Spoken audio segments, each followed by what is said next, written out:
the story of a man who was at work and got a phone call from his wife. And then, a few minutes later, he got a call from the police asking about his wife. He found out that his wife's car was found after it had been in a bad accident with a woman's body in the driver's seat. He told them it couldn't be his wife, but went down there and confirmed it wasn't her. They found out the woman driving the car was the wife of the man who handled his wife's money.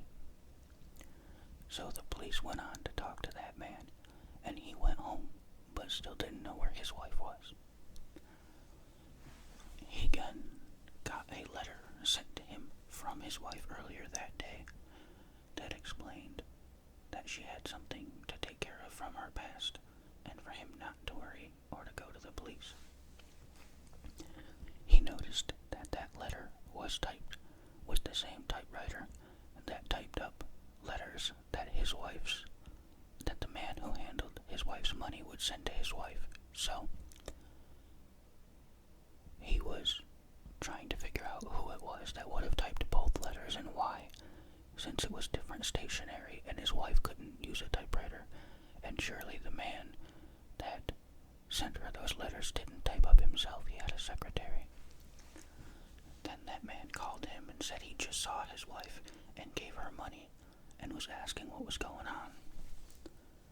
So our man figured he would go talk to the secretary, and right when he left off, he grabbed his gun and tucked it in his waist and was heading out the door to go talk to this secretary. Okay, now let's jump back into the story. Chapter 7. It was a quiet street bordered with tall palms, not much in the way of street lights. Both curbs were lined with cars, and I had to park half a block down and across the way from the number I wanted. I got out and walked slowly back through the darkness. I was a little jittery, but that was to be expected. Radio music drifted from a bungalow court, and a woman laughed thinly. A couple passed me, arm in arm, the man in an army officer's uniform. I didn't see anyone else around. The number I was after belonged to a good-sized apartment building. 3 floors and 3 separate entrances. 5 stone steps, flanked by a wrought iron balustrade up to the front door. A couple of squat Italian cypresses in front of the landing. There was no one in the foyer. In the light from a yellow bulb in a ceiling fixture, I could make out the names above the bell buttons. Nora Kemper's apartment was 205. Automatically, I reached for the button, then hesitated. There was no inner door to block off the stairs. Why not go right on up and knock on her door? No warning, no chance for her to think up answers before I asked the questions. I walked up the carpeted steps to the second floor and on down the hall. It was very quiet. Soft light from overhead fixtures glinted on pale green walls and dark green doors. At the far end of the hall, a large window looked out on the night sky. Number 205 was well down the corridor. No light showed under the edge of the door. I pushed a thumb against a small pearl button set flush in the jamb and heard a single flatted bell note. Nothing happened. No answering steps, no questioning voice. A telephone rang twice in one of the other apartments, and a car horn sounded from the street below. I tried the bell again, with the same result. Now what? Force the door? No sense to that, and besides, illegal entry was against the law. I wouldn't know how to go about it anyway. She would have to come home eventually. Thing to do was stake out out somewhere and wait for her to show up. If she didn't arrive within the next half hour, say, then I would hunt up a phone and call Martel. I went back to the stairs and was on the point of descending to the first floor when I heard the street door close and light steps against the tile flooring down there. It could be Nora Kemper. Moving silently, I took the steps to the third floor and stood close to the wall where the light failed to reach. A woman came quickly up the steps to the second floor. From where I stood, I couldn't see her face clearly, but her build and the color of her hair were right. She was wearing a light coat and carrying a white drawstring bag, and she was in a hurry.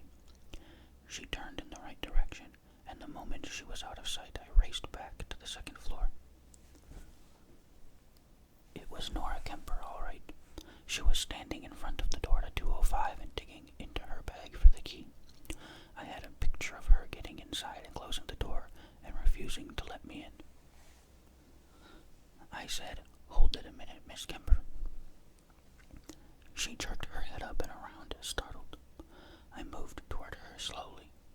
When the light reached my face, she gasped and made a frantic jab into the bag, yanked out her keys, and tried hurriedly to get one of them into the lock. I couldn't afford to have that door between us. I brought the gun out and said sharply, "Stay right there. I want to talk to you." The hand holding the keys dropped limply to her side. She began to back away, retreating toward the dead end of the corridor. Her face gleamed whitely, set in a frozen mask of fear. She stopped only when she could go no farther. Her back pressed hard against the wall, next to the window. Her eyes rolled, showing the whites.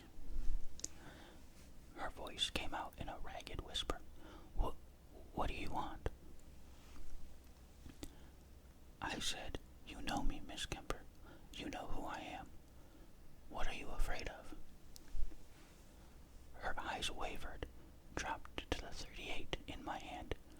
"The gun, I said. "You were scared stiff before I brought it out. Recognize me as what scared you. Why?"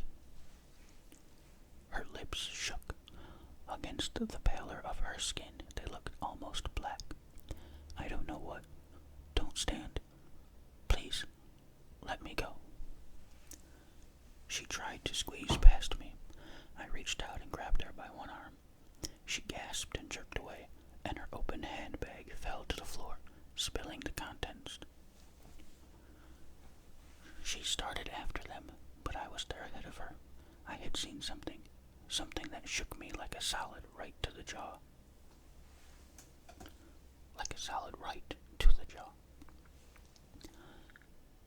Three of them, close together on the carpet.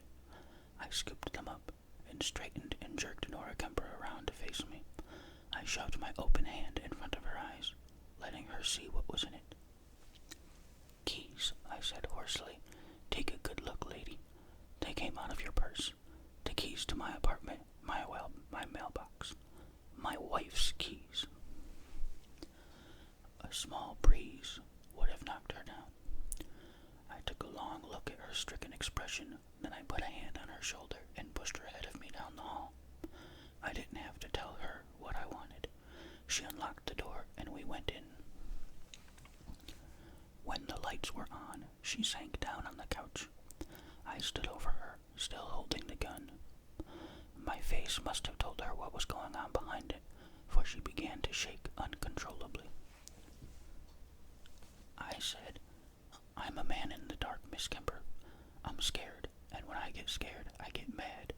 If you don't want a mouthful of busted teeth, tell me one thing. Where is my wife?" She had sense enough to believe me. She gasped and drew back. "He didn't tell me," she wailed. "I only did what he told me to do, Mr. Kane." "Who told you?" "David, Mr. Wainhope." I breathed in and out. "You wrote that letter?" "Yes." "Did you see my wife sign it?" She wet her lips. She wasn't there. David signed it. There are samples of her signature at the office. He copied from one of them. I hadn't thought of that. What's behind all this? I don't know. She couldn't take her eyes off the gun. Really, I don't, Mr. Kane.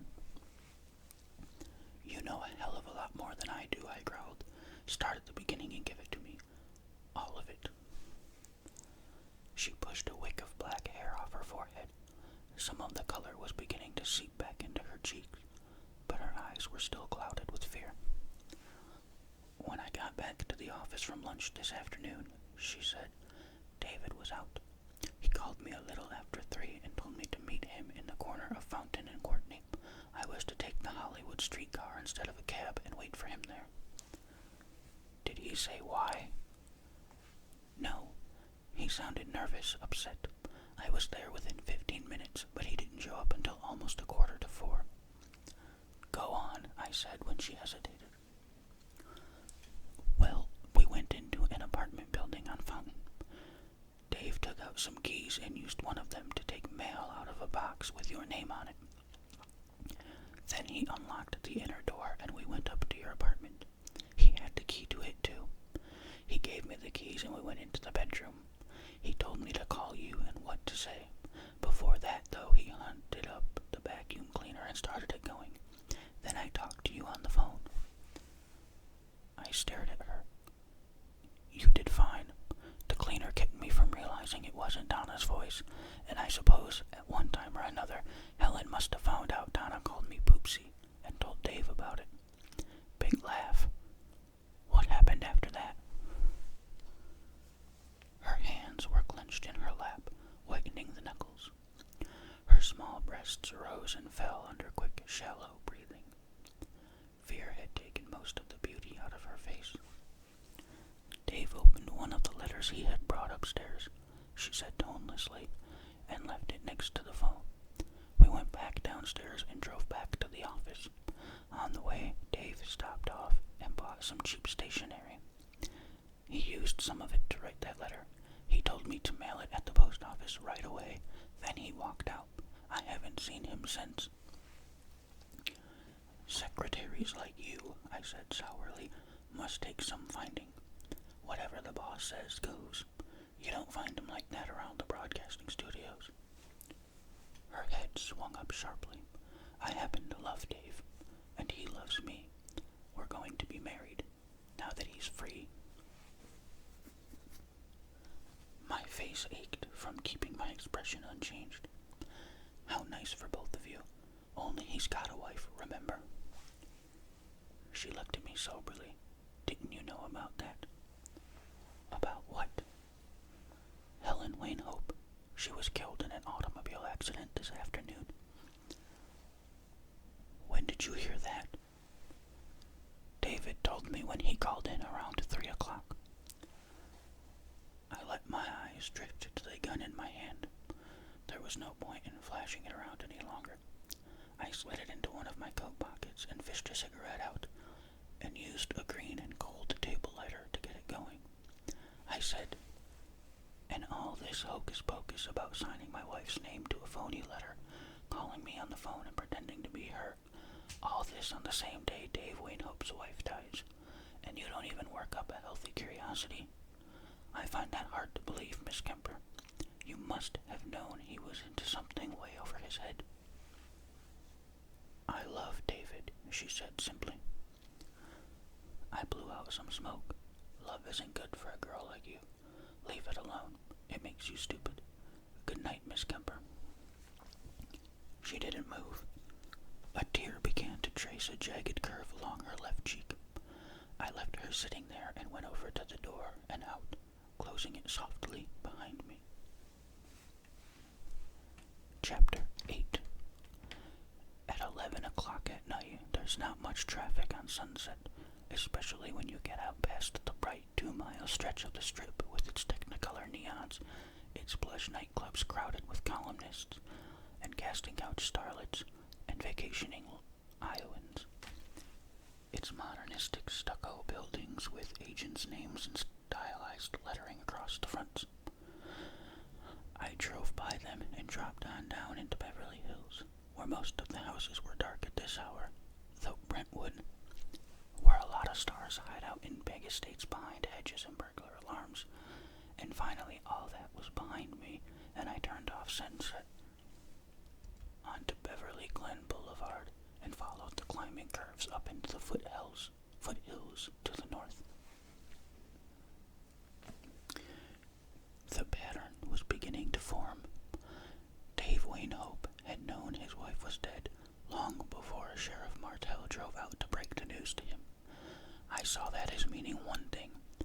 must have had a hand in that accident on Stone Canyon Road. He could have driven out there with Helen, then let the car roll over the lip of the canyon with her in it. The motive was an old one, in love with another woman and his wife in the way. That left only Donna's disappearance to account for. In a loose way, I had that figured out too. She might have arrived at Dave's home at the wrong time. I saw her walking in and seeing too much and getting herself bound and gagged and tucked away somewhere while Dave finished the job. Why he had used Donna's car to stage the accident was something I couldn't fit in for sure, although Sheriff Martell had mentioned that Helen's car hadn't been working. It added up, and in the way it added up was the proof that Donna was still alive. Even with the certainty that Dane Wayne Hope had cold-bloodedly sent his wife plunging to a horrible death, I was equally sure he had not harmed Donna. Otherwise, the obvious move would have been to place her in the car with Helen and drop them both over the edge. A nice clean job, no witnesses, no complications. Two friends on their way into town, a second of carelessness in negotiating a dangerous curve, and the funeral will be held Tuesday. The more I thought of it, the more trouble I was having in fitting Dave Wayne Hope into the role of murderer at all. He was on the short side, thick in the waistline, balding, and with the round, guileless face you find on some infants.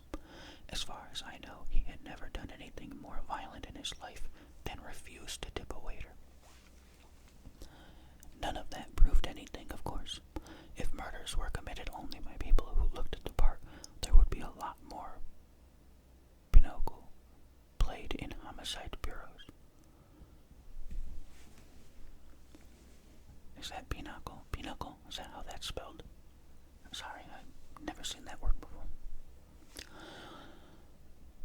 I turned off Beverly Glen at one of the narrow, unpaved roads well up into the hills and began to zigzag across the countryside. The dank smell of the distant sea drifted in through the open windows, bringing with it the too sweet odor of sage blossoms. The only sounds were the quiet purr of the motor and the rattle of loose stones against the underside of the fenders. Then suddenly I was out in the open, with Stone Canyon Reservoir below me behind a border of scrub oak and manzanita and the sheen of moonlight on water. On my left, higher up, bulked a dark, sharp-angled building of wood and stone and glass, among flowering shrubs and bushes and more of the scrub oak. I followed a graveled driveway around a sweeping half-circle and pulled up alongside the porch. I cut off the motor and sat there. Water gurgled in the radiator. With the headlights off, the night closed in on me. A bird said something in its sleep, and there was a brief rustling among the bushes. The house stood big and silent. Not a light showed. I put my hand into my pocket next to the gun and got out onto the gravel. It crunched under my shoes on my way to the porch. I went up 8 steps and across the flagstones and turned the big brass doorknob. Locked. I hadn't expected it not to be. I shrugged and put a finger against the bell and heard a strident buzz inside that seemed to rock the building. No lights came on. I waited a minute or two, then tried again, holding the button down for what seemed a long time. All it did was use up some of the battery. Now what? I tried to imagine David Wayne Hope crouched among the portieres with his hands full of guns, but it wouldn't come off. The more obvious answer would be the right one. He simply wasn't home. I wondered if he would be coming home at all. By now he might be halfway to Mexico, with a bundle of his client's cash in the back intention of setting foot in the States ever again. He would have to get away before somebody found Donna Kane and turned her loose to tell what had actually happened. I had a sharp picture of her trussed up and shoved under one of the beds. It was all I needed. I walked over to one of the porch windows and tried it. It was fastened on the inside. I took out my gun and tapped the butt hard against the glass. It shattered with a sound like the breaking up of an ice jam. I reached through and turned the catch and slid the frame up far enough for me to step over the sill. Nobody else around. I moved through the blackness until I found an arched doorway and a light switch on the wall next to that. I was in a living room which ran the full length of the house. Modern furniture scattered tastefully about. Sponge rubber easy chairs in pastel shades. An enormous wood-burning fireplace. Framed Greenwich Village smears grouped on one wall. A shiny black baby grand with a tasselled gold scarf across it and a picture in a leather frame of Helen Wainhope. Everything looked neat and orderly and recently dusted. I walked on down the room and through another archway into a dining room. Beyond it was a hall into the back of the house, with 3 bedrooms, one of them huge, the others ordinary in size, with a connecting bath. I went through all of them. The closets had nothing in them but clothing. There was nothing under the beds, not even a little honest dirt. Everything had a place, and everything was in its place. The kitchen was white and large, with all the latest gadgets. Off it was a service porch with a refrigerator, a deep freeze big enough to hold a body, but without one in it, and a washing machine. The house was heated with gas, with a central unit under the house. No basement. Donna was still missing. I left the lights on and went outside and around the corner of the house to the 3-car garage. The fold-back doors were closed and locked, but a side entrance wasn't. One car inside, a gray Pontiac convertible I recognized as Helen's. Nobody in it, and the trunk was locked. I gave the lid a half-hearted rap and said, "Donna, are you in there?" No answer. No wild drumming of heels, no thrashing about. No sound at all except the blood rushing through my veins, and I probably imagined that. Right then I knew I was licked. He had hidden her somewhere else, or he had taken her with him. That last made no sense at all, but then he probably wasn't thinking sensibly. Nothing left but to call the sheriff and let him know how much I'd learned and how little I'd found. I should have done that long before this. I went back to the house to hunt up the telephone. I remembered seeing it on a nightstand in one of the bedrooms, and I walked slowly back along the hall to learn which one. Halfway down, I spotted a narrow door I had missed the first time. I opened it, and a light went on automatically. A utility closet, fairly deep, shelves loaded with luggage and blankets. A couple of electric heaters stored away for use on the long winter nights. And that was all. I was on the point of leaving when I noticed that a sizable portion of the flooring was actually a removable trapdoor. I bent down and tugged it loose and slid it to one side, revealing a cement-lined recess about 5 feet deep and a good 8 feet square. Stone steps, 4 of them, very steep, went down into it. In there was the central gas furnace and a network of flat pipes extending in all directions. The only illumination came from the small naked bulb over my head, and at first I could see nothing beyond the unit itself. My eyes began to get used to the dimness. Something else was down there on the cement next to the furnace. Something dark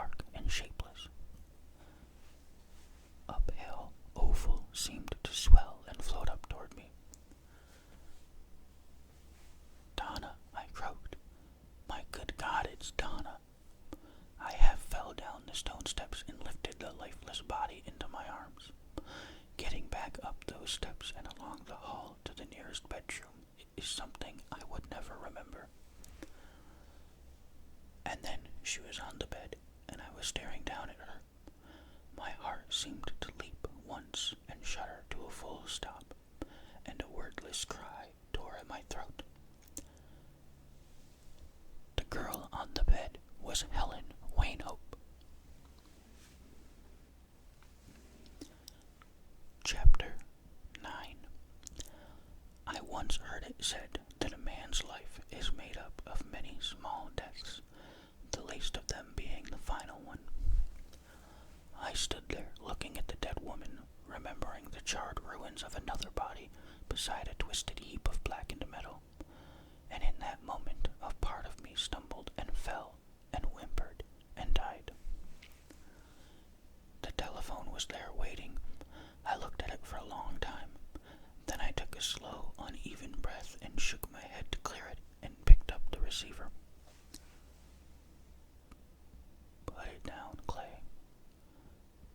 I turned slowly. He was standing in the doorway, holding a gun down low, his round face drawn and haggard.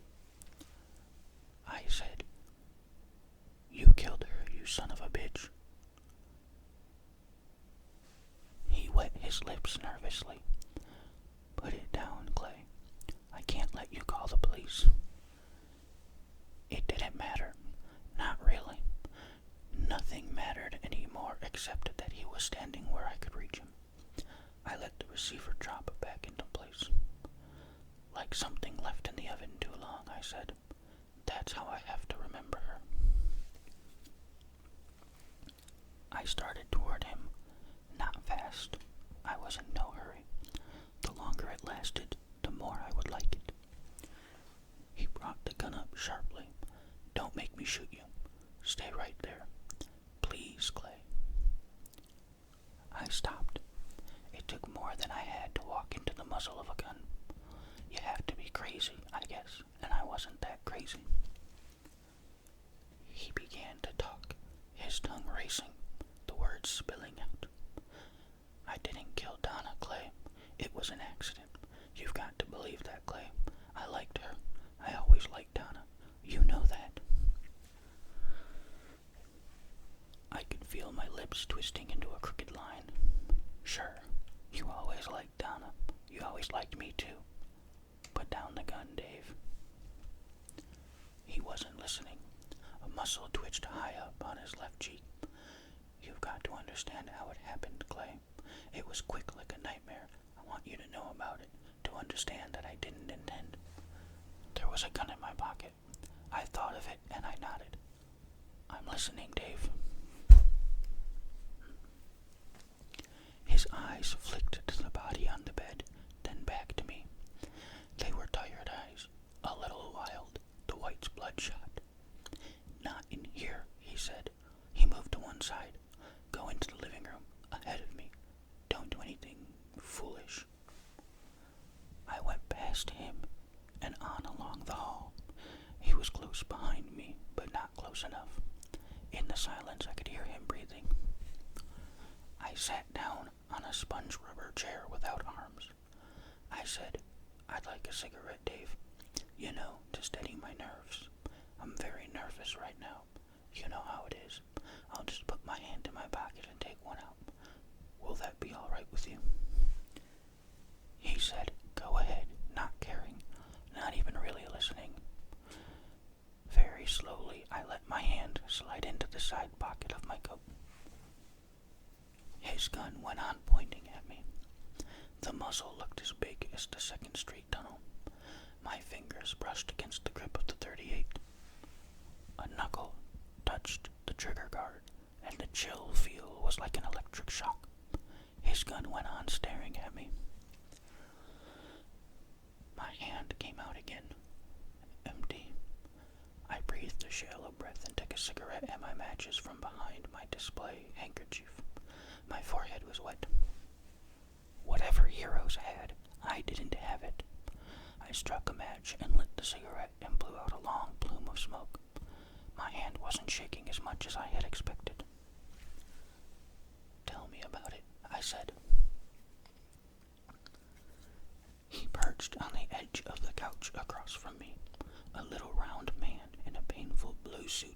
white shirt, gray tie, and brown pointed shoes. He had never been one to go in for casual dress like everyone else in Southern California. Lamplight glistened along his scalp below the receding hairline, and the muscle in his cheek twanged spasmodically. "You knew Helen," he said in a kind of faraway voice. "She was a wonderful woman. We were married 12 years, Clay. I must have been crazy, but I'm not making much sense, am I?" He tried to smile, but it broke on him. I blew out some more smoke and said nothing. He looked at the gun as though he had never seen it before, but he kept on pointing it at me. "About 8 months ago," he continued, "I made some bad investments with my own money. I tried to get it back by other investments, this time with Donna's money. It was very foolish of me. I lost that too." He shook his head with slow regret. "It was quite a large sum, Clay, but I wasn't greatly worried. Things would break right before long and I could put it back. And then Helen found out about it. She loved me, Clay, but she wouldn't stand for my dipping into Donna's money. She said unless I made good the shortage immediately, she would tell Donna. If anything like that got out, it would ruin me. I promised I would do it within 2 or 3 weeks." He stopped there and the room was silent. A breeze came in at the open window and rustled the drapes. Then David Wainhope said, "Something else happened. Something that ruined everything. This isn't easy for me to say, but, well, I was having an affair with my secretary, Miss Kemper, a lovely girl. You met her." "Yes," I said. "I met her. I thought we were being very, well, careful, but Helen was a smart woman, Clay. She suspected something and she hired a private detective. I had no idea, of course. Today, Helen called me at the office. I was alone. Miss Kemper was at lunch. Helen seemed very upset. She told me to get home immediately if I knew what was good for me. That's the way she put it, if you know what's good for you." I said, and went on looking at the gun. Naturally, I went home at once. When I got here, Donna was just getting out of her car in front. Helen's convertible was also in the driveway, so I put my car in the garage and came into the living room. I was terribly upset, feeling that Helen was going to tell Donna about the money. They were standing over there, in front of the fireplace. Helen was furious. I had never seen her quite so furious before. She told me she was going to tell Donna everything. I pleaded with her not to. Donna, of course, didn't know what was going on. Helen told her about the shortage, Clay. Right there in front of me. Donna took it better than I'd hoped. She said she would have to get someone else to look after her affairs, but that she didn't intend to press charges against me. That was when Helen really lost her temper. She said she was going to sue me for divorce and name Miss Kemper, that she had hired a private detective and he had given her a report that same morning. She started to tell me all the things the detective had told her, right in front of Donna. I shouted for her to stop, but she went right on. I couldn't stand it, Clay. I picked up the poker and I hit her, just once on the head. I didn't know what I was doing. It was like a reflex. She died on the floor at my feet. I said, "What am I supposed to do? Feel sorry for you?" He looked at me woodenly. I might as well have spoken to the wall. Donna was terribly frightened. I think she screamed, then she turned and ran out of the house. I heard her car start before I realized she would tell them I killed Helen. I ran out, shouting for her to wait, to listen to me, but she was already turning into the road. My car was in the garage, so I jumped into Helen's and went after her. I wasn't going to do anything to her, Clay. I just wanted her to understand that I hadn't meant to kill Helen, that it only happened that way. By the time stone canyon. I was close behind her. She was driving too fast, and the car skidded on the turn and went over. I could hear it. All the way down I heard it. I'll never get that sound out of my mind. I shivered and closed my eyes. There was no emotion in me anymore, only a numbness that would never really go away. His unsteady voice went on and on. She must have died instantly. The whole front of her face. My mind began to work fast. If I could make the police think it was my wife who had died in the accident, then I could hide Alan's body and nobody would know. That way Donna would be the one missing and they'd ask you questions, not me. The wreckage was saturated with gasoline. I threw a match into it. The fire couldn't hurt her, Clay. She was already dead. I swear it. Then I went up to the car and looked through it for something of Helen's. I could leave near the scene. I came back here, he went on tonelessly, and hid Helen's body. And all the time thoughts kept spinning through my head. Nobody must doubt that it was Helen in that car. If I could just convince you that Donna was not only alive after the accident, but that she had gone away. It came to me almost at once. I don't know from where. Maybe when staying alive depends on quick thinking, another part of your mind takes over. Miss Kemper would have to help me. I waved a hand, stopping him. I know all about that, she told me. And for Christ's sake, stop calling her Miss Kemper. You've been sleeping with her, remember? He was staring at me. She told you? Why? I was sure. You made a mistake, I said. That note you signed Donna's name to was typed on the office machine. When I found that out, I called on your Miss Kemper. She told me enough to get me started on the right track. The gun was very steady in his hand now. Hollows deepened under his cheeks. You told the police? Certainly. He shook his head. No, you didn't tell them. They would be here now if you had. He stood up slowly, with a kind of quiet agony. I'm sorry, Clay. My throat began to tighten. The hell with being sorry. I know. I'm the only one left. The only one who can put you in that gas chamber out at San Quentin. Now you make it number 3. His face seemed strangely at peace. I've told you what happened. I wanted you to hear it from me exactly the way it happened. I wanted you to know I couldn't deliberately kill anyone. He turned the gun around and reached out and laid it in my hand. He said, I suppose you had better call the police now.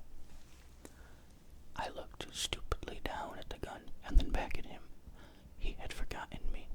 He settled back on the couch and put his hands gently down on his knees and stared past me at the night sky beyond the windows.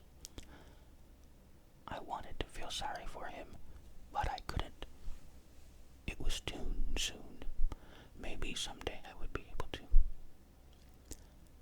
After a while, I got up and went into the bedroom and put through the call.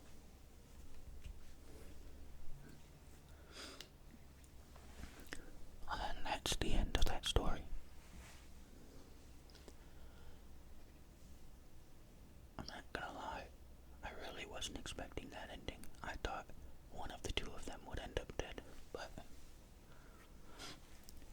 he didn't. He just called the police, got the guy arrested, I guess. Well, that's definitely a different ending than most of the stories in this book. They're usually ending with somebody getting shot. But I guess not all of them. There were a couple others where there was a murder earlier and then at the end, the killers just got caught by the cops. But anyway, that was the end of A Man in the Dark by Howard Brown from my book, The Best American Noir of the Century. I hope you enjoyed it. But now it's time